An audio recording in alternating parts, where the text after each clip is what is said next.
Welcome to Dedicated. I'm your host, Doug Brunt. Today we're talking with #1 New York Times bestselling author Jack Carr. His books featuring former Navy SEAL James Reese will have you white-knuckling the book in your hands. This is due not only to Jack's gifts as a writer, but because he is also a former Navy SEAL. His books feel authentic because they are. Jack joined the Navy in 1996 and spent 20 years in naval special warfare. He's led sniper teams and assault teams and counterinsurgency operations in Iraq, Afghanistan, and the Philippines. His first book, Terminalist, was adapted for television by Amazon Prime and stars the very talented Chris Pratt. And Jack is now out with book 6 in the series, Only the Dead. Jack, welcome. It's great to be with you. Great to be hanging out here. I love this. This is a great spot. Oh, well, thanks very much. You know, the special treatment for our #1 bestsellers. Thank you. I understand you got these nice cameras in here just for me today, so I appreciate that. Yeah, the special episode. We're doing video today, which we don't always do. And first of all, thank you for your service to the country. Thank you.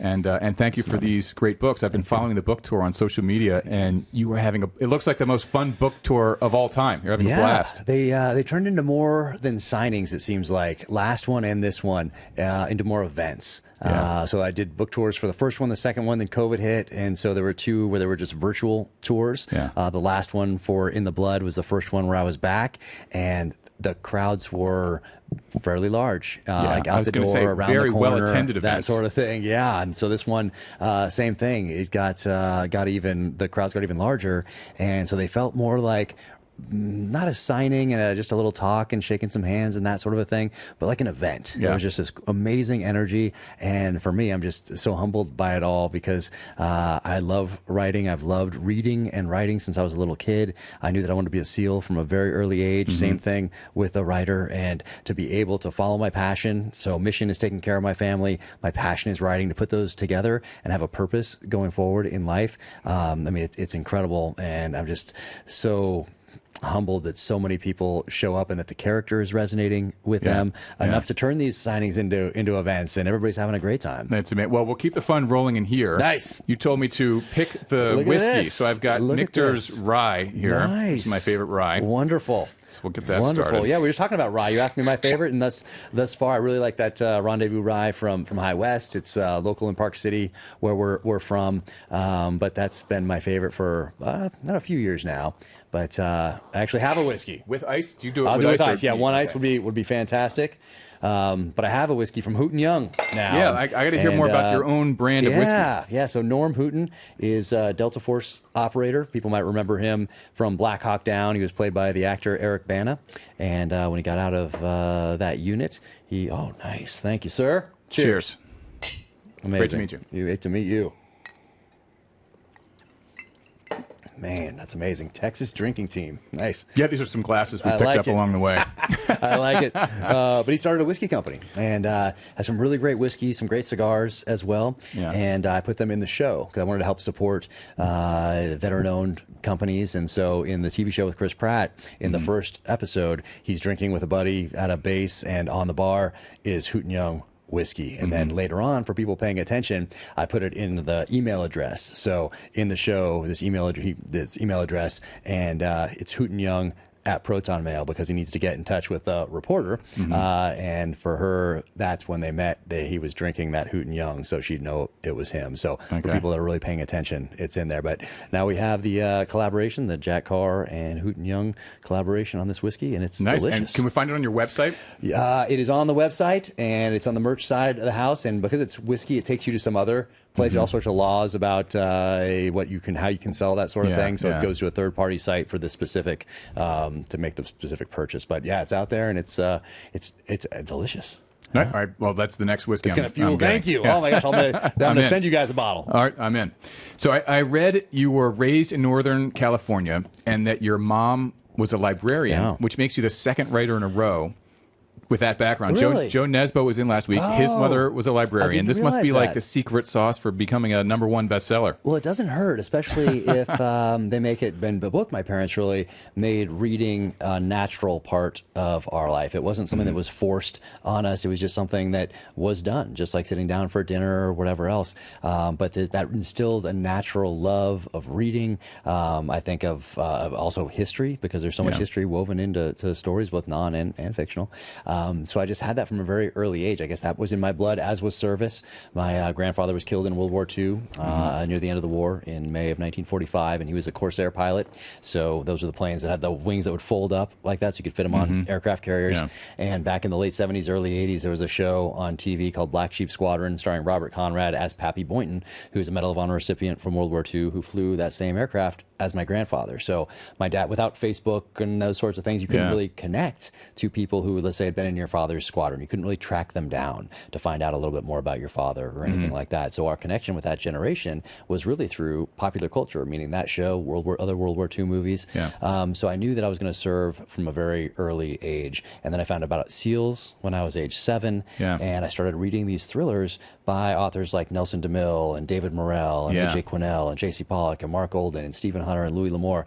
And a lot of those in the 80s anyway, and early 90s, a lot of those authors had protagonists, main characters in their stories who had backgrounds that I wanted in real life. One day. So they were either a Marine sniper in Vietnam, they were a CIA paramilitary guy, a Navy SEAL, Army Special Forces. So I figured, like Nelson DeMille and David Morrell, they must have done their research into these characters. So as I'm reading these things in 6th, 7th, 8th Did Morrell grade, serve? I know Nelson served. Yeah, Nelson DeMille was in Vietnam, in the infantry, and I had him on my podcast recently. And I don't think too many people have asked him about his military service. We did. He came on here. We talked a bit about it. Yeah, and it was he's great. I love that guy. He's like a legend. He's like the Godfather. He's right around here also. So I wanted to ask you about your early years. So one thing I read, again, your website is one of the best out there. Anyone should check that out, especially other writers, to see one that's done well as an example. But I read that you did have these two certainties early in life. One, that you would be a writer, and the other, that you would serve in the military. And it's amazing. You know, our son is like, I'm going to be a fireman. And we're like, well, that's great. You know, you're 6, so we'll see how that works out. Right. But you actually did it, like, in spectacular fashion. Thank you. And it's very similar to that. It's very similar to saying you want to be a police officer or a firefighter or an astronaut when you're 5, 6, 7, 8 years old, and just never giving up on that dream. Because I think along the way, no matter what you want to do, if you feel this calling early in life, whether it's to service or whatever it might be, that along the way, people, for whatever reason, especially if it's something that's difficult to do or be successful in or whatever it might be, they can discourage you with just a look even. It doesn't have to be words. You can see someone who looks at you when you say you want to be a Navy SEAL, and they say, oh, well, he'll grow out of that, or do you know how hard that is? Have you watched the Discovery Channel show and seen how tough that is? What's your backup plan? Like that sort of thing. Very similar to the same kind of looks that you get when you tell someone you want to be a #1 New York Times bestselling author. And you don't frame it like that, but just saying you want to be an author and you want to write one day and all that sort of thing. They look at you with the same kind of an eye that tells you that they... Like, good to be dreaming, but, you know, let's get real at some point. Right. Exactly right. But for me, I just never let go of either of those dreams, and I did things from a very early age that would allow me to build upon Did this it ever foundation. even waver? Were you ever in high school thinking, you know, maybe I'll be selling insurance at some point, but... Nope. No, Never. you just knew. Eyes on the prize and went for it the whole way on both things. Exactly. And it was so natural. So it was a calling, and then I listened to that calling. Yeah. And then on the writing side of the house, reading all those authors that I just mentioned during those very formative years, I read it without, let's say, some of the filters that might be skeptical / a little bit cynical, perhaps, that might build up over time. So if you were to read those same books at, say, age 40, because you said, you know what, I think I'm going to be a writer. What should I have been reading in my genre? What's the history of my genre? What should I go back and read now? Well, you're reading them through a different eye. And I'm reading those at age 11, 12, 13, 14, whatever it was, and it continues to today. But back then, I didn't have any of those filters because I'm just an 11-year-old kid who's just dreaming. So I'm lost in the magic of these pages, and I've never forgotten that. So back then, I thought one day I will write the same kind of novels that I'm reading right here. And it also helps to have that foundation that isn't more Machiavellian, like, what should I read and who should I copy and that sort of thing. Right. You're just enjoying it. I'm just enjoying it for the love of the book. And I love the names story that you mentioned, because I had phases of pretty much every writer you've mentioned. Like Ludlum, I had years where I just read anything I could get my hands on by Ludlum. I wanted to ask you, it seems like you're always reading, including when you're deployed. And, you know, you're deployed reading Ludlum or DeMille or Lee Child or whatever. And I wanted to know if you could give us a sense of, and I'm sure it varies deployment to deployment, the living situation and... You know, you have downtime before it's like actually go time. But can you give us a sense of like some days in deployment? Yeah, so there's some days that are the same as others, and there's not much action, and you're building up a target package very similar to how I envision maybe the FBI or a joint task force or police department would build up, let's say, a crime family. Who's attached to who's related by blood, by marriage, whatever else, and you build out this family connected, like in the old TV shows, like by a piece of yarn or a string. This happens when you're actually in country somewhere? You're doing something very similar, and you're developing this target package on a certain individual or a network of individuals, maybe that are bringing EFPs, so an IED over from Iran over into Iraq to target U.S. forces. So you're targeting that rat line, you're targeting the facilitators, you're after the person who's actually emplacing it. But those people who emplace it, there are a lot more of those people than, let's say, the person who can build it. Because once you take that builder out, then you have multiple people who can emplace it and put a switch in or just put it down and cover it up. So are you like in a barracks and you're like at one moment you're going through the research pack and do it, and then you're like, well, it's a little break time. I'm going to settle into Plum Island by DeMille now, and No, I mean you have a different specialty. So everybody is part of this team, but someone is specialized in the mobility package. That means that all the trucks or whatever you're using have to be gassed up and ready to go at any given moment, and that's their job. The point man, he's navigating to and from targets and that. So everybody has their specific thing that they're working on, but as a leader, you're working also with an intelligence cell that's building those packages. So each day can be a little different, and oftentimes I'm reading nonfiction as well. But if I needed an escape, let's say on the flight over, or even while I was down there. Where were you living during all this? Like in a house? Everyone is different, but mostly for us, it was on these FOBs, these forward operating bases. So not a huge base, but it's a U.S. military base somewhere. U.S. military base or a host nation force type of a base where there's a large U.S. presence and security and that sort of thing. But everybody probably had a different experience on deployment. But each one was a little different. Early on, we were living in the palaces that we just taken from Saddam or his sons or whatever else. So you're living in these palaces, which sounds, when you say palace, people envision something, but gilded, but really, it's not that. Yeah, it's pretty gaudy actually. And you're in the early days. I remember sleeping on a pool table because we hadn't yet brought in the logistics chain of beds and all that sort of thing. So for a month or so, I think I slept on a pool table in one of Saddam's palaces until you could get like the water going and the air conditioning. I didn't have air conditioning, but let's say water, electricity, that sort of thing. Bring in the generators, bring in all the stuff that our military is so good at, which is essentially building a mini city somewhere in the world that doesn't have all these resources and utilities. So everyone was a little different. Whether it was a palace, in Ramadi it was just a tent, essentially, on a FOB. So oftentimes the enemy would lob mortars over the walls or RPGs over the walls, and your only protection really is maybe some sandbags outside and this little canvas general purpose medium tent that you're living in. So each one was a little different. But I'm just noticing your mic's getting a little low. Let's do it. Lower. I just want to make sure we don't lose you. I'm going to go righty tighty here, and I'm going to move that. There we go. There we go. Good. Oh wow, you cranked that down. Look at that. Like a gorilla gripped it. You have been working out. That's amazing. Let's see. Let's do that again, but like up there. What do you do? That's like perfect. I don't want to put it over your. Love it.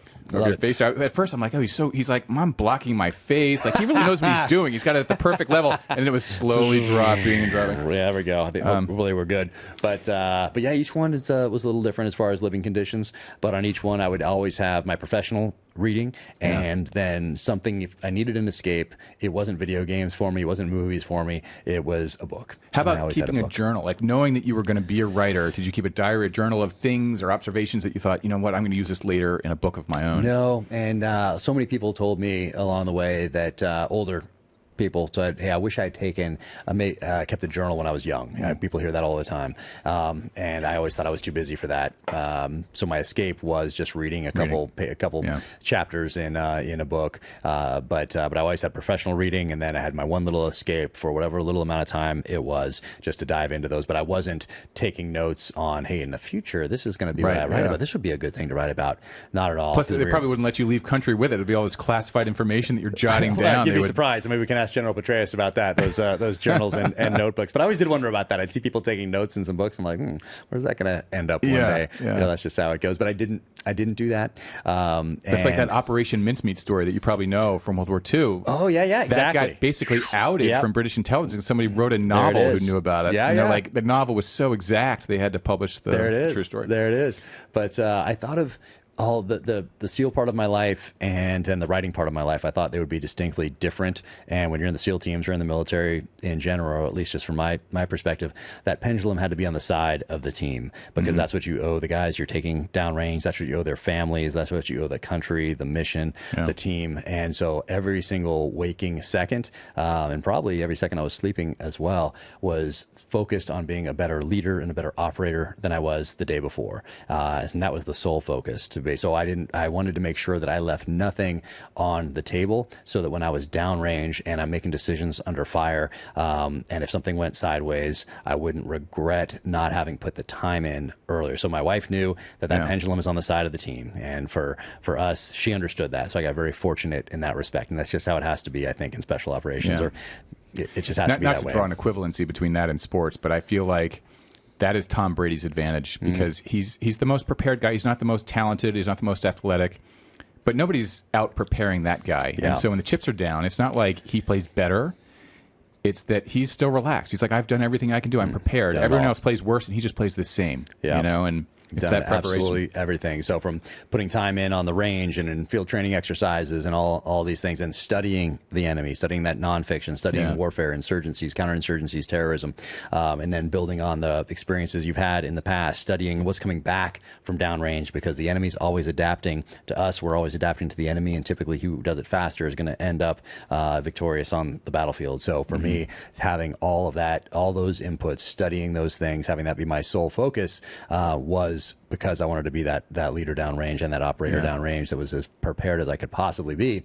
But now, as an author, that foundation has really informed my writing, both the academic study of warfare and those experiences on the battlefield. Not so much that I'm like, okay, when I was on this corner of the vehicle and I take this angle, not like that at all, but more the feelings and emotions attached to these different events. So if my protagonist is ambushed in Los Angeles, California, as part of a completely fictional narrative, I go back and remember what it was like to be ambushed in Baghdad in 2006, and I take those feelings and emotions and I apply them to this fictional narrative. So when people read these books, they think, oh wow, this feels real. I actually want to ask you about that. It comes from a real place. So viewers know, I don't know which camera I should be looking at, but so viewers know, I'll look at all cameras because I want to talk directly to the audience. If you have not read Jack Carr, it's amazing stuff.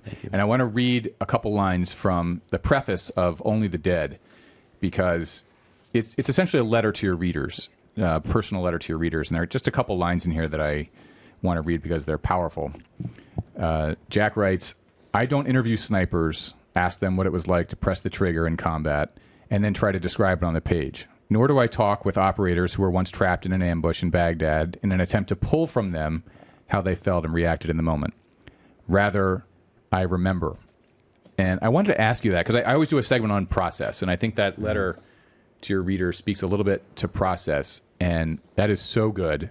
And for me and millions of readers like me who want to feel something authentic in the books, it is great. But I also wonder if it's hard on you, because this is not exactly like reminiscing over Christmas mornings. You're dredging through the most traumatic, awful memories that anyone could have, and you have to do that on a daily basis as part of your work, writing every day. Is it hard for you?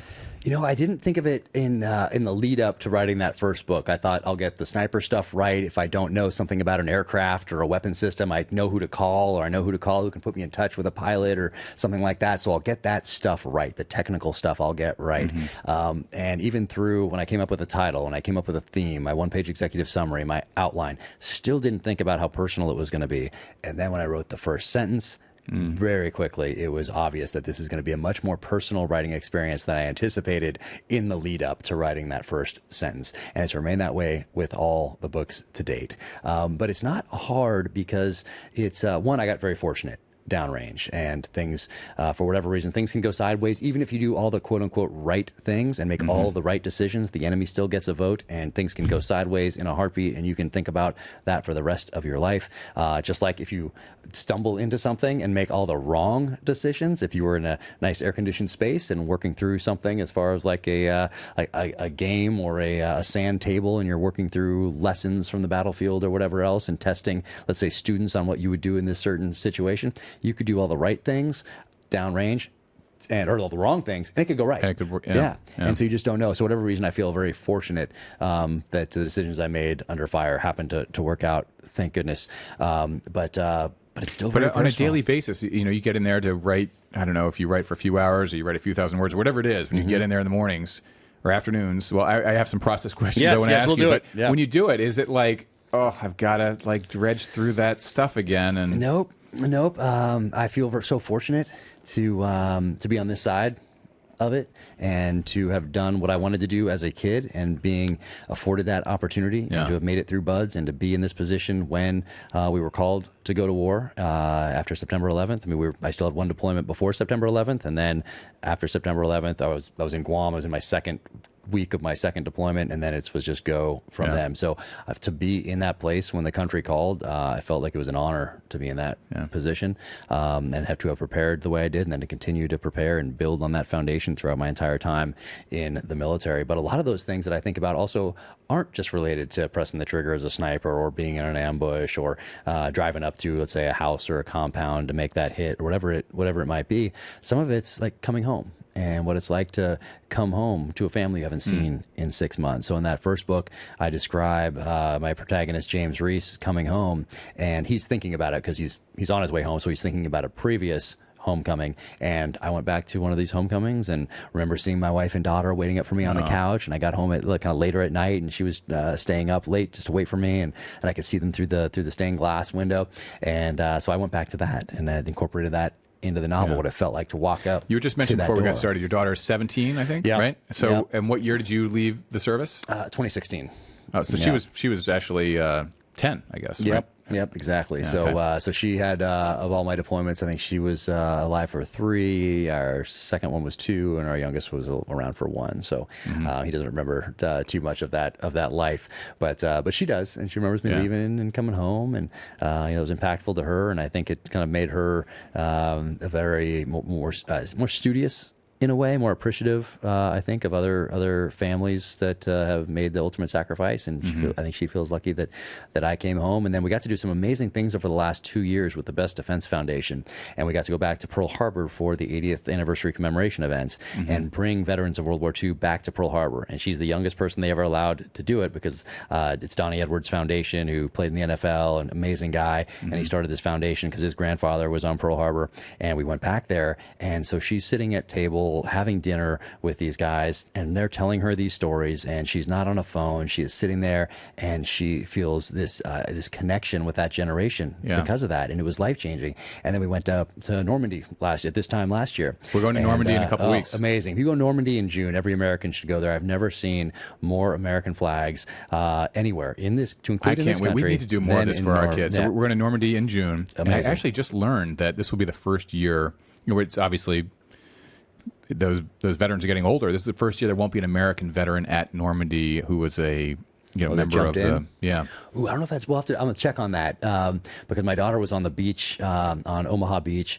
with somebody who was 101, and she's standing there with him. He's in this old Jeep. They have all these old military vehicles over there. All the people from Normandy are all dressed up in American military uniforms, and we're on a beach. He's sitting in this Jeep. She's standing next to him, and he's describing what it was like to be the first person off of his landing craft. And he's telling her the tide was much farther out, and there were machine gun positions up there, and she's hearing this from him, and it was just life-changing. And she's there helping these guys in and out of their wheelchairs, getting them to all the dinners and all the events, and to their rooms, making sure they're taking their medication. I hope it was wrong just about that. life-changing. I hope someone get me. I think people are still alive, but I did hear a rumor that maybe no one's able to make it or something. For too much longer. Yeah, exactly. But these stories from these guys, absolutely. A guy who just passed away recently. Actually, I dedicate this book to Tom Rice, who was the first person in his stick, which means you're the first person out the door over Normandy on D-Day. He passed away this last November, and so we went out to his memorial service in Coronado, California, where I was in the SEAL team. So we went out there and did that. So I dedicate the book to him. But there's another guy, Jack Holder, and my daughter is in Hawaii, and she's hearing this story, and he's a mechanic of a PB BBY, which is a float plane that would drop these torpedoes. And he watches these planes come over these mountains, and he's on Ford Island, and he watches them drop down. And it's a Japanese aircraft, and they strafe the runway, and he takes us to the ditch that he jumped into. It was a sewage ditch back then. Now it's just empty. And then he jumps up, and there's still the bullet holes in the ground, and they kept the bullet holes in the hangar. And he shows us where he ran to the edge of the water after that, and he watched the plane's bank drop the first torpedoes on Pearl Harbor. And so my daughter got to hear this from him, and then he became a pilot, and he helped sink a Japanese aircraft carrier in the Pacific, sunk a Japanese submarine, and then they sent him to the Mediterranean, and he sunk a German submarine. Wow. Incredible. Yeah. And he started talking about this about 10 years ago. And then he recently passed away as well. But she got to hear those stories from him before he passed away. It was just incredibly impactful. We got to capture that before that generation's gone. Yeah. All right, a couple more quick process questions. Yes, sort of like the mechanical stuff, because people want to hear how a Navy SEAL in particular does it. All right, so are you writing outlines for these books ahead of time, or do you dive in and figure it out? I like to know where I'm going. So all the books thus far have had the same process, and I didn't get it from anywhere. It just felt natural to me to do it this way. The only difference being for the first book, I had 6, 7, 8, 9 different one-page executive summaries. Some of those have become the next novels, but I spread all those on the table for the first one, and then I chose the one that I thought would be the most visceral, the most primal, the most hard-hitting out of the gate, and the most likely to be noticed by a New York publishing house. So it was I wanted to start with Savage Son, which is my third novel, and that's because I read Most Dangerous Game back in 6th grade. It's a short story by Richard Connell written in the 1920s. And I told myself when I was 11 back in 6th grade that one day I'd write a thriller that paid tribute to that short story. The first short story like kind of scared me as a kid. I'm like, oh my God, this was like kind of grisly. Yeah, I loved it. And even back then I'm like, who should play the antagonist and protagonist in this? And I remember thinking about that back in the day. I've never talked about this before, but I thought back then, 6th grade, so I thought Harrison Ford would be amazing, and then Raul Julia as the bad guy from back in Tequila the day. Sunrise. If you're like, back great. in there, back in 1985 time frame, 86 time frame. And he was presumed innocent too, Raul Julia, right? He was with Harrison Ford also years later. Exactly. This is a great book by Scott Turow. Just incredible. It's on my reading list. I put together a bunch of reading lists that are on my website. Books that impacted me. That was one. But process wise, the first one had all those different ones written down, chose Terminal List, and I knew the characters weren't developed enough to explore the themes of Savage Son, the one that paid tribute to the Most Dangerous Game, because they needed to go on this. They needed to be introduced to readers first, and then needed to go on this journey. And even at the end of the first book, I thought, not quite ready yet. I needed to take my character on a journey of violent redemption. Got to the end of that second book, True Believer, and then I was ready to write Savage Son, to explore the dark side of man through the dynamic of hunter and hunted. So, but I wanted to start with Savage Son, but I decided to start with Terminal List. I have a question on that, and then sort of the evolving. So listeners know, viewers know, James Reese is an evolve. It's not like lather, rinse, repeat with James Reese. It's an evolving character, and each new book develops a new aspect of his character. But we'll come back to that. So on the process, though, do you write in the mornings, I didn't ask evenings? you a question, did I? Process-wise, I come up with I like the title because I don't like to have any bandwidth taken up with, I've had good titles so far. What if I don't think of a good one this time? So I have a title right away. I have a theme that guides the writing process. That can be a word or two or a sentence or two. And then I write this one-page executive summary. And then I read it, and I ask myself, is this worth the next year and a half of my life? And if the answer is yes, then I read it again. And I say, if someone was walking through the airport and was to grab this off the shelf at a Hudson News and read this synopsis, would they be willing to invest time they're never going to get back into this story? And if the answer to that is yes or probably, then that's my story. That's the one I'm going with. And I take that, turn that into the outline, and then I turn that outline into the narrative. Oh, that's interesting. On the outline side, I sort of like write the flapjack at first. Exactly. Like, that's exactly. Really, that's cool. And that theme guides me so that it keeps me on track. So everything has to tie back into that theme, whether it's directly or more importantly, indirectly back to that theme, and that really keeps things on track. And I think that's the reason there are very few content edits from Simon & Schuster.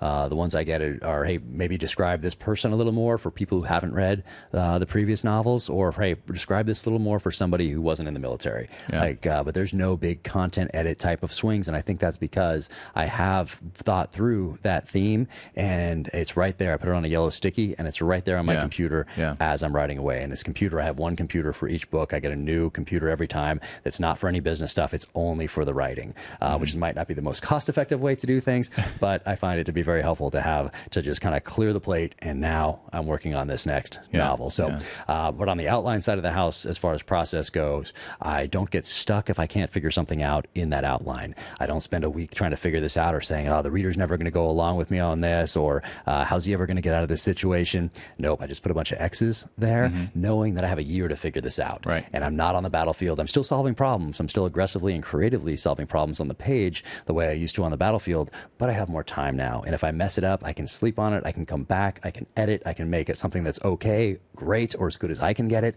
And no one's going to go home in a body bag. The consequences of messing up are a lot less dire. So I like having that outline, and even knowing that parts so fascinating. need to be filled in. You know, the stakes have been higher for you in the past. You know, these are you know, we can fix all this. Having the ability to edit is a nice thing. It's very nice. It's very nice to go back. And I got some advice early on from Brad Thor, actually, and he told me, and he got it from somebody who was an author in the 70s, and they said, give yourself permission to write a bad chapter. And I took that as give myself permission to write a bad sentence, a bad chapter, a bad book, get it done, and then go back and make it great. Go back and make it as good as you can possibly make it. And that was very liberating to hear that. But that's been the process for all the books thus far. And if I can ever refine it, I will. But so far, that seems to be working for me. I know where I'm going. I know I know the end. And there's some things in the middle that I'm not quite so sure about, but I know I'll figure that out over the course of the next year. So I love every part of the process. I love the editing part. I love all of it. And to include figuring out the covers and everything else that goes along. I just enjoy every part of this. You're always very gracious. I just noted there that you're always very gracious to the folks who have influenced you from years beyond, and the people who have sort of been part of your writing process, like Brad Thor, a mutual pal of ours. And I noticed you guys were at Thriller Fest just and did an event together, which is great. It's fantastic. I was a spotlight guest, and we had a great time on stage, and people came up to us after and said they'd never felt energy like that at a conference before. So it was really cool to hear great. that. He's a great talker, too. You have your own podcast, which is killing it, and Brad Thor is a great, like, he's always on TV doing stuff, too. He's really, really great. And Thriller Fest, for people who are listening who don't know, is a big literary festival for thriller writers. The best of the best go there, and it's in New York City, here where we are. And by the way, I love that we're both at the Simon & Schuster, which is across the street from where we're sitting right now here at Sirius XM. Yeah, I got to sit with Michael Connolly at the banquet. So it was. That's cool. It was me, Michael Connolly, R.L. Stein. Oh my gosh, he sold more books than Stephen King, according to his Goosebumps movie. Yeah, exactly, and Walter Mosley. So that was the table. It was just incredible. Wow. And so I got to sit next to Michael Connolly and talk to him, and that was just. I mean, it was such an honor for me to get to talk to him, and so now we're connected, and what an amazing guy. Oh, that's very cool. I mean, he's been around for a while, but I mean, he might be actually selling more books than he is now, but whatever. Working on it. I'm working there. I'm trying to. Love Michael Connolly, though. So do you write in the mornings, evenings? It's been the evening. Well, I try any time that I can because we have 3 kids, wife, dog, all those things that happen when you have a 17-year-old, 15-year-old, and a 12-year-old, a shot out of the cannon every morning. Where's your backpack? All parents understand. Is it a violin day? Where's your violin? That sort of a thing. So all those normal things. And then I get back from that, and I didn't realize how much of an entrepreneurial type of adventure this would be until maybe a month or 2 before my first book came out. I thought you could just, and part of the appeal of writing to me as a kid was that I could live in a cabin in the mountains, and I could write. I like to hang out with your imaginary friends and write. And I could write. I could send it to New York. I thght maybe you do one interview and you start the next book. And then I started looking at the space like I would the battlefield. Look at how are you adapting to this changing environment now that it's not just a publishing house. Now there's all sorts of there's audio and there's ebook and there's podcasts and there's social media and there's all these other ways to engage with a readership and an audience that weren't there for authors in 1975, 85, 95, even 2005. Things are evolving. These are constantly evolving. So I looked at the space and thought, okay, I guess I'm going to need to adapt to this space, which means I need a social media presence. Okay, I need to add value to people's lives throughout the year in a way that's authentic and real to me that I'm going to love doing and is going to connect me with that audience because I can today, and you couldn't do that in 1985.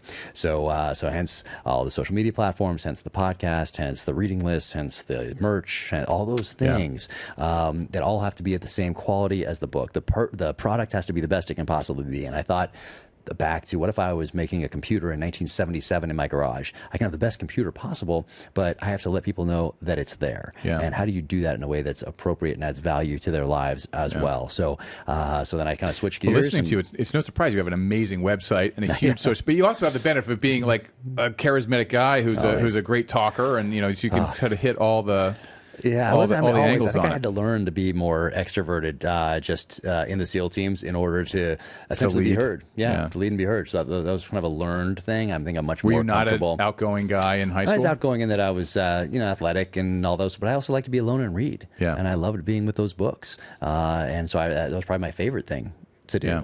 But I also knew I was going to be a SEAL. And so I was watching these videos that you could get from the back of Soldier of Fortune magazine back in the day, probably on Betamax, or I think still in a box in my mom's attic. And I saw these guys running the obstacle course. And then they had some little clips from Vietnam in there of people just mowing down the jungle with a stoner machine gun. And I thought, well, this person's climbing this cargo net. What can I do in my backyard that's kind of going to simulate that? I put up ropes or try to do pull-ups with different hand grips and sprint our hill and that sort of a thing. So I was always trying to do something to prepare myself for my future profession. But I think I'm much more comfortable by myself. But it's funny you say that, because I have always been an introvert, and it takes energy for me to like get out and do. I'll have to go take a nap after we do this. It's like it's not my natural state. Yeah. I'm much more introverted. But when you get it, for me, it wasn't military. I was in business, and you have to do a lot of public speaking and. You work on it. It takes practice. It's like a muscle. You've just got to do it and do it and do it. You just got to do it. And today, I'm never going to be the most smooth talker. It's just not me. It's just how I do it is how I do it, and that's just how it goes. But I don't like the public speaking either, and I don't consider. I think we're having a conversation. I never think about. Yeah. Well, the bourbon helps, people, right? I mean, in fact, I might need a little more rye. I'm gonna top the up a bourbon little. definitely helps, but I don't like. I get asked to do public speaking quite a bit, Yeah. and I always say no now because I just don't like going on stage and doing that sort of thing. It's not comfortable for me to go up I know there. people who draw energy from. They're like, get me out there, let me at them, and I'm like, oh my god, it's like I need to. I like to have a conversation. So I did the Reagan Library last year, but it was an in conversation with. So I sit down on the stage and I do that. That's always so much easier, so and much more better fun for me. It's more interesting for the audience too. Nobody I think so. wants And to then see take somebody. questions. Like in the book tour, I love it. I give a little intro. Usually, just talk a little bit about the book, set the stage without giving too much away, and maybe giving a little update on the show or the Amazon series, that sort of a thing, and then take questions because then I know that at least one person out there is interested in what I have to say. So I like to take as many questions as possible, and that's fun for me. I like doing that. All right. So do you write in the wait? Do we ask that? Did I ask you if you write in the mornings and the evenings? You did, and I did not answer. Later, I get so excited talking about reading and writing. I'm enjoying our conversation. This is definitely easier than giving a speech. It is, definitely. But I write late at night because typically once everybody's in bed, like that's quiet. I'm not interrupted. And East Coast is still asleep or has gone to sleep. West Coast is going to sleep. And so if you're in the middle of the country, East Coast gets you early, West Coast gets you late, and you're just kind of between the two if you're replying to emails and texts and all the rest of it. But typically it has been late at night because that's when I'm not interrupted. Yeah. But what I do is I have a separate room now that I write in. The computer that's just business stays in the other room. Phone stays in the other room. But if even if it's during the day, for whatever reason, I still think, someone's trying to get me for whatever reason. But at night, well, pretty soon you got one off to college. Pretty soon they'll all be off to college. You'll be like, I can write whenever I want. I got all day long. Exactly. And I did get for the last book, I started renting Airbnbs in Park City, and that worked out great. I found this little cabin that I could still see our house at the time, and so I could go out at night and shine my flashlight, and the kids could see me, and I could talk. So I did that for the last one, and it worked out great for In the Blood.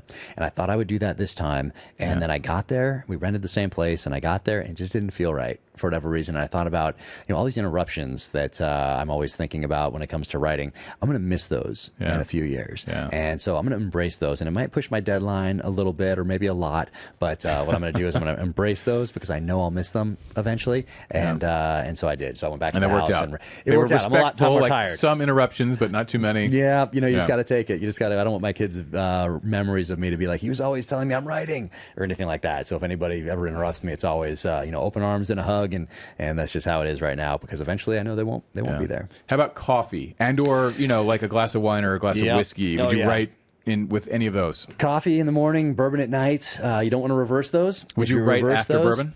I'll have a little bourbon there, but it's not. Nice. But oftentimes I don't have anything because I'm just going, and so there's not even time to sit there with a glass of wine or a bourbon or whatever. How long could a stretch of writing be? Closer to deadline, it gets very long. So all-nighters. I did 3 all-nighters for this one. Is that like drafting like your new writing or editing? New writing, Yeah, new writing, all-nighter of editing. it, yeah. Typically a little. Yeah, you don't because it's done at that point. Now it's refinement. Yeah. But it's really in the creating because you don't know exactly how long it's going to go. Yeah. Even so, this one was the 6th one, so I figured I had 5 earlier examples, and I figured about 120,000 words will be this one. No, I blew right past that. Blew by 125, 130, 135. So this one's 139,000 words, and the longest to date, the most brutal to date. But I didn't know that going in, and I never get to, let's say, 100,000 words and say, time to start wrapping this up. And because people are trusting me with time, they're never going to get back. And that's something I take extremely seriously. So all my heart and soul goes into every single word. And if it needs to be 139,000, if it needs to be 150,000 words, that's what it's going to be. And I don't know that exactly going into it, even with that outline, even though I thought I had a good idea. It's just going to, whatever the story needs. By the is way, what it's I going to love get. that because I mean, you and I grew up reading the same stuff. Like the Ludlum books were bigger, and those DeMilles, like Plum Island, was bigger. And now I feel like the norm is like this 80,000, maybe 90 kind of thing, and the plots aren't as complex. Your plots are complex. There's stuff going on. There are multiple characters happening, and it just has that really rich Thank you. plot. And that's because of those that guys. I miss from the era that we grew up on. Yeah, and that's those guys. I owe it all to them. They gave me that foundation. They were my professors in the art of storytelling early on, and that's what I'm doing. That's what I'm writing the things that I love to read. But it's all due to those guys and what they put into their stories back then. And you're right. It did seem like those ones from back in the day. They're getting smaller. We're a little, it's like 80,000. That's all you get for 30 bucks. Yeah, exactly. So same price. Hey, you get more for your money. But yeah, my stories are going to be as long or as short as it takes to make it the best story that it can possibly be. How about trusted early readers? Is there anyone who reads first for you? Yeah, so I have four guys that 3 of them are former attorneys. For whatever reason, I think attorneys have this eye for detail. But I send it off. I have 4 people that I send it to, and I acknowledge them all in the before your agent, before your publisher. Really? Before my agent, before my publisher. My agent only sees it when it's totally done. Like there's no changes to be made, and I like that because my only vision of an agent was what I saw on Californication with David Duchovny and on Entourage. So that's what I thought an agent was. Not with mine at all. I don't get any sort of hey, you know what you should do this time is X, Y, or Z, or why don't you lay off on this, or are you alienating anybody by doing this? Zero. And I love that both from Simon & Schuster and from my agent, because if something doesn't work, it's all on me. I can't say, I knew it, I should have not listened to that. There's none of that. It's all on me, and I love that part of it. Whereas screenwriting, on the other side of it, very collaborative. You have a writer's room. It goes up to the top of Amazon. Notes come back down. Very collaborative process. But I love that this is just me, and there's only one person to blame, and that's myself. Hey, that is like the SEAL if it doesn't work out. mantra. That's like your SEAL way of life. Last question on process. The DoD has redacted pieces of your books in the past. That's still happening? Do you still submit every manuscript out to the DoD? I should probably not comment, but I did for the first 3. That's more bourbon. And the first one I thought, well, I started writing it during my last year and a half in the military, when my job became to get out of this gigantic bureaucracy. So it's called dropping your papers, and so I dropped my papers, let them know, hey, I'm on my way out. This was a good 20-year run, but time to go. And that's really because it was my last deployment to Iraq was the last time that I would tactically maneuver guys on the battlefield. If I came back, I'd go to a staff job, which I would absolutely hate. And then eventually I'd come back as a commanding officer, which sounds impressive, but really in today's military, a commanding officer is back in a tactical operations center, allocating assets, managing. Yes, you're leading, but you're not out there. And the guys don't want you out there. You've been away now for 4 years at staff jobs, different places, doing PowerPoints. They don't want you on the battlefield with them kicking in a door because you're going to mess it up. You haven't been solely devoted to that task, that mission. So I knew that that's what I came in to do, is the tactical level leadership, and now it's time to get out. And my family needed me. Our middle child has really severe special needs and needs a 24/7 full-time care forever. And so that was my mission, making sure he's taken care of. Passion was writing. This is my purpose going forward. So I was lucky that I knew exactly what I wanted to do. So, but it was time. I knew it was time to get out, and that's when the readers first meet James Reese. He's in that same position. He's finishing up he's going to finish up, but something happens to him in Afghanistan in the book. And that's the last time that he's going to tactically maneuver guys on the battlefield as well. And then, of course, his life is thrown into turmoil with his conspiracy and everything else. But I started writing it during this last year and a half. And you have to go to medical and dental and get read out of secret programs and turn in gear and make appointments for all those things. And because it's the military, you stand in line to do those things as well. So, and you go in a different pile, and all of a sudden you're off the track that you were on, and you have a little more time. So started writing, so I figured it would be prudent to submit this thing. My character has a background very similar to mine, so I wanted to cover my bases and do the right thing. So I submitted it to the Office of Pre-Publication and Security Review at the Pentagon, who say that they will get it back to you in 30 days. And so I submitted it, and by the time I submitted it, I didn't have a publisher or anything else. So I submitted it, and they got back to me in 45 days, which I thought was pretty good. That's not 50% over. That's not bad. Not bad. And they took out, I think, 9, maybe 10 different sentences or words or things like that, all ridiculous. But anyway, fine. So the second one, True Believer, I submitted that as well. And that 1 month passes.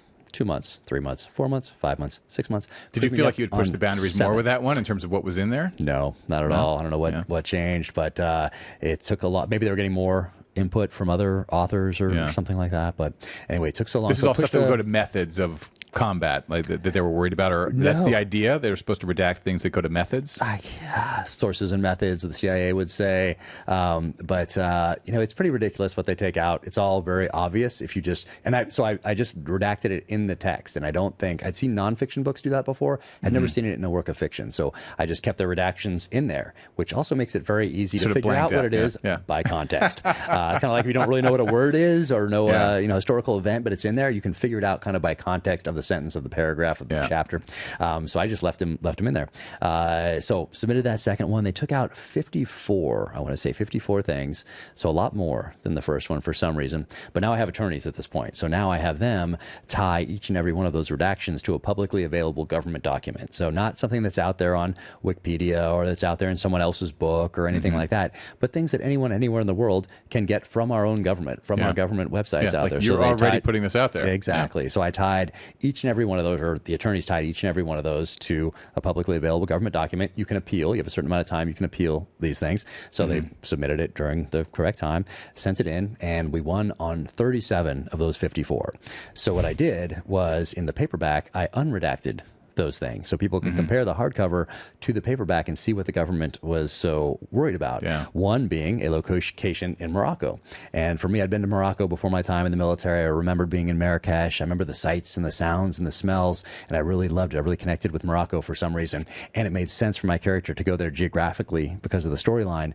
And the government took out any, because I put a CIA black site in Morocco. I just made it up. I was never there in my time in uniform, never connected to anyone else who had been to Morocco as part of their time in uniform or part of their time in an intelligence service or anything.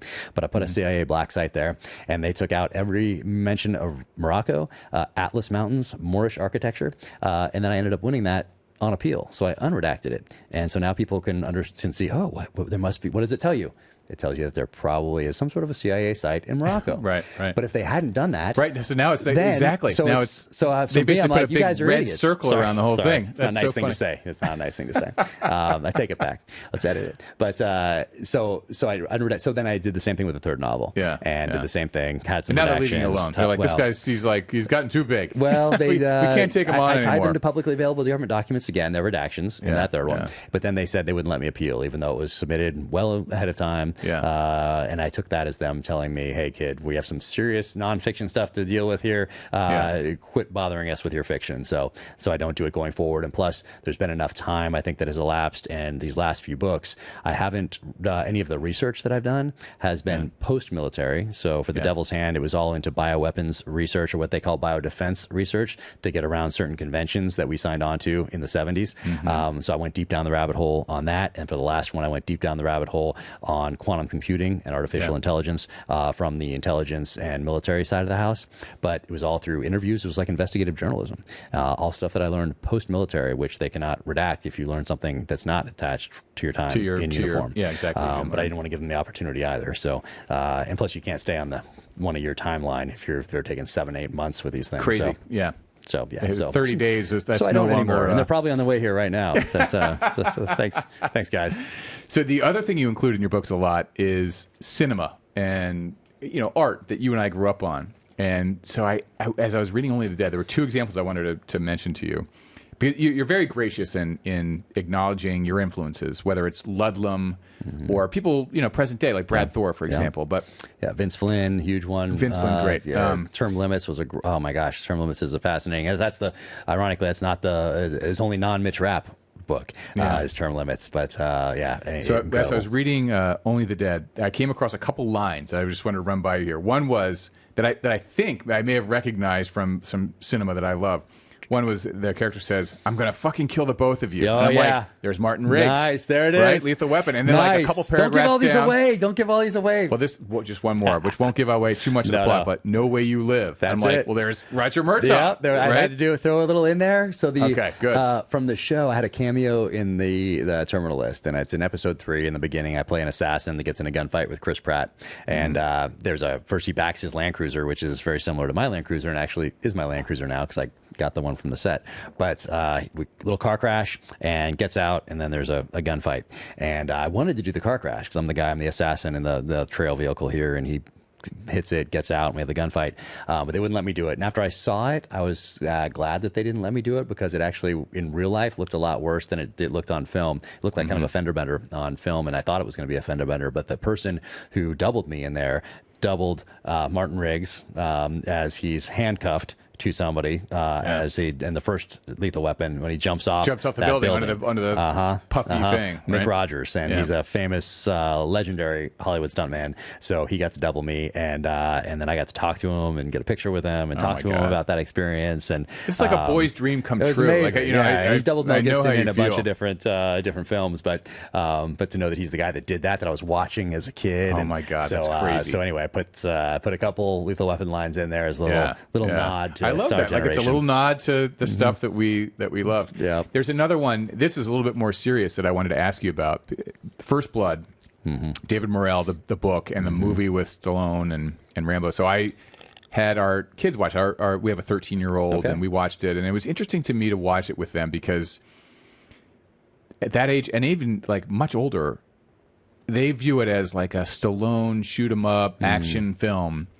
And they don't really have the historical context of how culturally significant that book and those films were. Because at that time, as you and I know, and anyone our age knows, those films and that whole franchise in the book did a lot to sway public opinion, to bring people around the public sentiment for returning combat veterans from in this case Vietnam, and how really sort of grotesque the nation's reception of people coming back from overseas from those was. Like, protests and spitting in faces and things like that. It was just crazy. And those films actually started to turn things and raise the level of respect for veterans and our understanding of what that job really entails. And I wanted to ask you, because in the context of the present day, I had James Patterson on this show a couple months ago, and he has a book out called Walk the Blue Line. And I don't know if you know this book, but it's basically a bunch of stories from cops about sort of a day in the life. They each tell a story, and it's a way for readers to connect directly with police to understand better what that job really entails. Like, what's it like on the job? And James and I talked a little bit about this on the show, but not much. And I actually wanted to ask you about it because I feel like we've come a long way with military and our servicemen and women coming back from overseas from these things, from where we were after Vietnam in the 70s to where we are present day, where it's come a long way. Like, people kind of get it. But law enforcement today, the public sentiment is kind of where we were 50 years ago in the 70s with the military. I wanted to get your thoughts on that. Yeah, for a segment, I would say. I think there's still a segment of society that still respects law enforcement and what they do to put themselves on that line every single day for us. Even if you just pull somebody over, you never know what you're walking up on. You never know. You get that call for a domestic dispute. You never know what you're walking into. That's an unknown. And a lot of these places, you are alone as you walk up to that house. Maybe you have a partner with you. Maybe another car shows up. So there's two. Now you have no idea what you're walking into.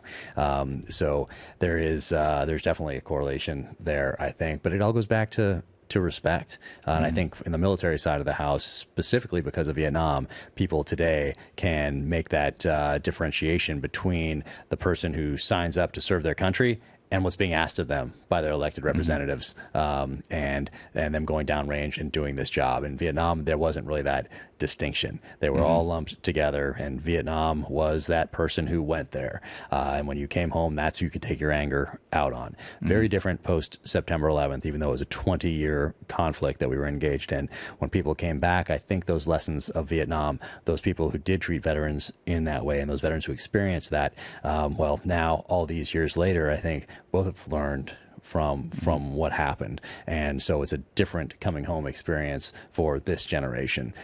Even if you're against the wars in Iraq and Afghanistan, you ask questions, which we should be asking questions about these things. But for law enforcement, it's tough. It's tough. Yeah. And on my book signings, I had one here in New Jersey yesterday, and it was amazing. A ton of people. And I think every other person, probably more than every other person, was a New York cop or a firefighter. And it was so cool to have those guys come through, and just amazing. And the ones that were of kind of our age, I would ask where they were on September 11th. And some of them were a day into their job. Some of them were a year into their job as a cop. And so I got to ask them about that. But, I think there's lessons to be learned from that military side coming back from Vietnam, and the police officer who gets into that vehicle and goes out with good intentions every day to hold the line.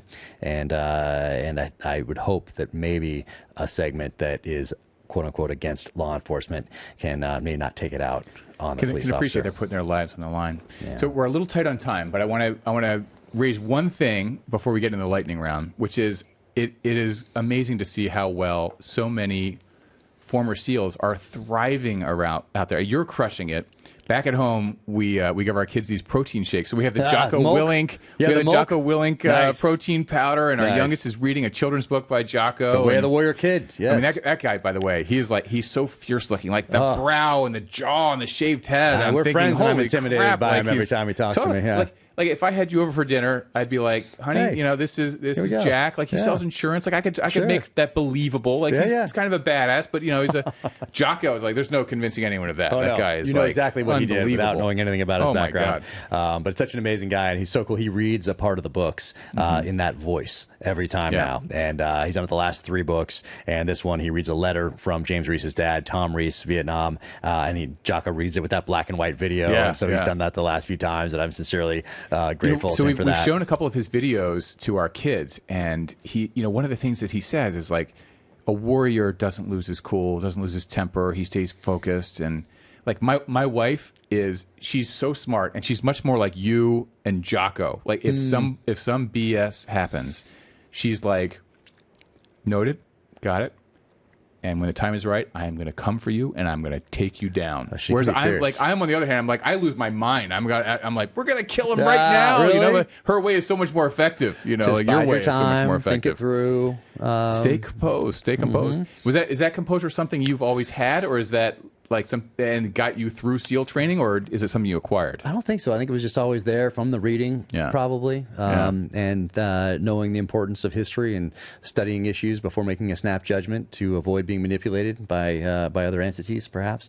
But I think it's just always been a part. Try to remain as calm as possible. Well, that's not the answer. I was hoping it can be acquired, because I need to acquire it somehow. Well, let's go. We can always go back to Patrick Swayze in the classic Roadhouse. Of course, you be nice until it's time to not be nice.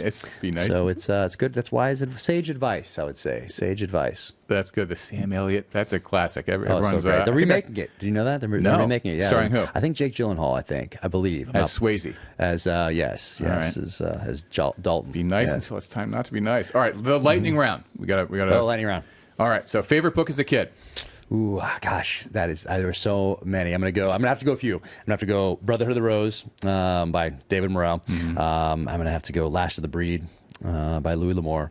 I'm gonna have to go First Blood. I'm gonna have to go Last of the Breed. I'm gonna have to go Charm School. I think that I can't just do just one. Yeah, there's not just one. But other than this thriller genre, anyway, that group. Charm School, by the way, it's just like the DeMille Charm School. I love. All right, book. Incredible. Or you're on this crazy whirlwind tour right now. But if there is anything now on the nightstand, book or books you're reading now. I'm reading books about the 1983 Beirut barracks bombing, which there are not many. And there's not even the seminal documentary. There's not even the seminal book, because I'm doing my first nonfiction comes out in a year and a half. Oh, and nice. It's on the 1983 Beirut barracks bombing. And there's been some recently declassified documents from the Reagan White House that shed some light on the internal discussions on whether to put Marines ashore in Beirut, whether to keep them on ships in the Mediterranean, and then the aftermath of that event and how that was dealt with at a political level right there.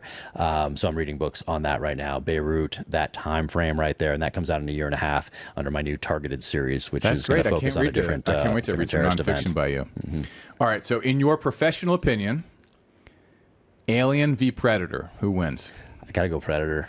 Yeah. I mean, it's The tech. that was just it was just, Arnold's in it, of course, in the first one, even though he's not the Predator, of course. But that was just such a kind of a landmark film from that decade. It's I just love that. I love that movie. So I'm gonna have to. I mean, as was Alien, but Aliens are a little earlier. Yeah. But I gotta go with Predator, but not because I'm looking at who has better tactics and skills and all that sort of thing. But I'm just gonna go because Arnold was in the first one.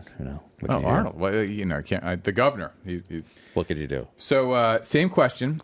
Jocko Willink, I'm gonna go with Jocko. your pal, over gonna go with Conor Jocko. McGregor. I'm always gonna go with the and you're probably thinking just like in an octagon, but in general in life, I don't know. I'm a big fan of Conor McGregor as well, but I got to go with my SEAL buddy on that one. Jocko takes. Well, I mean, if you throw in like hatchets and knives and rifles, like if you're poor talking in Conor general, doesn't stand a if chance. you're going in general and you're not, and there are even rules. in the octagon though, you There take are Jocko rules. over Conor If we're McGregor. just talking the octagon, I'm still gonna have to go with Jocko, just because I know him and I'm gonna see him probably soon, and I'm scared of him as well. I think he's even though probably my friend. given away a few years. He was probably a little older, but he's got some pounds on Conor too. So Yeah, he got some pounds, and he's thought this stuff through. Well, so is Conor. But I'm going to go with Jocko just because I'm still scared of him. all right, look, I'm not even touching any of that. 3 best war/combat movies ever made. 1, 2, or 3, whatever comes I to think mind. Band of Brothers. It's not a movie; it's a series, obviously. Yeah. But Band of Brothers really comes out to me as stands out to me anyway as kind of a seminal series when it comes to war films. But if you're thinking about modern combat for whatever reason, Black Hawk Down. Actually, and the guy in that, oh my God, I'm blanking on the name, but he was the co-author with James Patterson of the Walk the Blue Line book. Oh yeah, that's right. Matt. That's right. Matt Eversman. Matt Everson. Yeah. Thank you. So I think that one stands out as far as modern combat goes. But the one that's even more recent than that is 13 Hours. And I've seen a lot of these films, obviously growing up, and then today as well. And none of them have ever made me want to get back in uniform or back in the fight. I had a good run while I was in, and I know that it was time to move on. And I listened to that. But that one, for whatever reason, for a second, made me want to get back in the fight. And I don't know why that is. They just did a good job portraying what that life is like in that kind of CIA paramilitary side of the house when you're a little bit left out there. So that one was the one that stands out to me as far as a modern type film. All right. The food, while you were deployed, the food that you, from back home, that you craved the most. I have to say a nice steak or taco. Actually, not a nice steak. Tacos, because I had a good steak down range when I was with the CIA. The CIA had had a great chef at this one deployment, and I was attached to them as part of this covert action unit, the only military guy attached to it. And their chef made this steak, and I think it was like a Chicago specialty things where it was stuffed with like blue cheese or something. Oh my Have you heard of gosh. this? And whatever reason, it was delicious. That sounds amazing. Yeah. It Blue was incredible. cheese stuffed steak? Yeah, like he sliced it, I think, and stuffed it in. And someone will correct us, of course. But I might, and I might have this totally wrong. But I think that he told me that it was an old Chicago type of a thing. I'm not. But anyway, I think in my mind is So tacos. But if you're over there, it was like tacos. Yeah. All right. The best compliment you've ever received at a book event. Oh, it's not a compliment. It's this time more than the other events. People have come up and said that the books have, and the podcast have influenced them in a way that has kept them going. Yeah. And for whatever reason, they saw I said something, or you don't think of this when you're doing them, you're having these conversations, but you don't realize how it's going to affect certain people. And so for someone to take time out of their day to drive hours so that they can stand in line and so they can just tell you that is pretty impactful. And I didn't really know how to, I mean, I just feel humbled by that, but and thankful, that the books or something I said on the podcast or had a guest say on the podcast or whatever it might be has impacted somebody in a way that has kept them moving forward and given them a reason to keep on going. So that was pretty powerful. Well, that's cool. You're such a humble guy, clearly, and that's awesome to hear. And it's like typical of the SEAL brotherhood. All right, so last question for Jack Carr. One piece of advice for our listeners. Yeah, so it's something I pass on to my kids and something I think about, and it's to never miss an opportunity to make somebody's day. And not with and that's the reason the whole series came to be, is because my friend Jared Shaw, he was getting out of the military, and I found out he was getting out of the military, and he had a great reputation in the teams. And so it was when I was the operations officer at Buds during my last couple of years in, which is our SEAL training program, and he was an instructor. And I asked him to come into the office and talk to tell me what he was thinking about as far as what he was going to do when he got out. And apparently I helped him out. I had him tell me this later because I didn't even remember it, but I helped him out and introduced him to people in the private sector, and then followed up. And then 5 years later, I hadn't talked to him in 5 years. He calls me and asks if I remember him. And I say, yes, of course I remember you, Jared. And he said, do you remember what you did for me in the SEAL teams? And I did not. And he told me what I did. And he said, you're the only one that did that. Because sometimes you go into this other pile and you're not staying in, then you're just kind of pushed to the side. And he said, I'm the only person that took the time to talk to him and introduce him to people and then follow up. And he said he never forgot it, and he always wanted to thank me. And I said, no problem. How's it going? And he said, it's going great, but I heard you wrote a book. And I said, yeah, I got this book coming out here in a few months, and I have a galley copy, and I found out what a galley was just a couple weeks earlier, which is a rough draft kind of thing for those that it goes out to reviewers ahead of time. And I said, I can send you one. And he said, yeah, I'd like to read it, but I'd like to give it to a friend of mine. And I said, no problem. Who's that? And he said, Chris Pratt. And I was like, oh. Well, that's awfully convenient for me, because that's who I actually want to play this character. So he gave it to Chris. Had you already thought of Chris Pratt? I thought of him from the very beginning. That's amazing. Before Guardians of the Galaxy, before Jurassic World. What was he in before Guardians of the Galaxy? He was in Parks and Rec, where he was a little bit overweight and kind of jovial and fun, and he had a very small role in Zero Dark 30 as a SEAL. So I saw him transform from his character on Parks and Rec to this SEAL. And of course, as a child of the 80s, I'm starting to write this thing, and I'm like, well, it makes sense to choose my actor and my director. So I had my Chris Pratt, and I thought Antoine Fuqua, I love his work. But I had no connections in Hollywood, no connections in publishing. And I chose Emily Bessler at Simon & Schuster as my editor, because I went to the back of Brad Thor's books and Vince Flynn's books, and they thanked this person named Emily Bessler. Oh my gosh. So I picked her as my publisher editor. You were just making it happen. You're like picking it and making it happen. That's incredible. Pretty wild, but it goes back to that never miss an opportunity to make somebody's day. But it's not even because you think it's going to come back around. It's just because it's a nice thing to do. So I think that's the advice. If you live your life that way, it does somehow. Sometimes it does. Sometimes it doesn't. Sometimes it doesn't. That's not why you should do it. But I try to talk to the kids about that. Never miss an opportunity to make somebody's day. So I think that's not bad advice. That's great. Jack, you are awesome. This was so great. Thank you so much. Thank you. Let's go finish this bottle. Yes. Take care.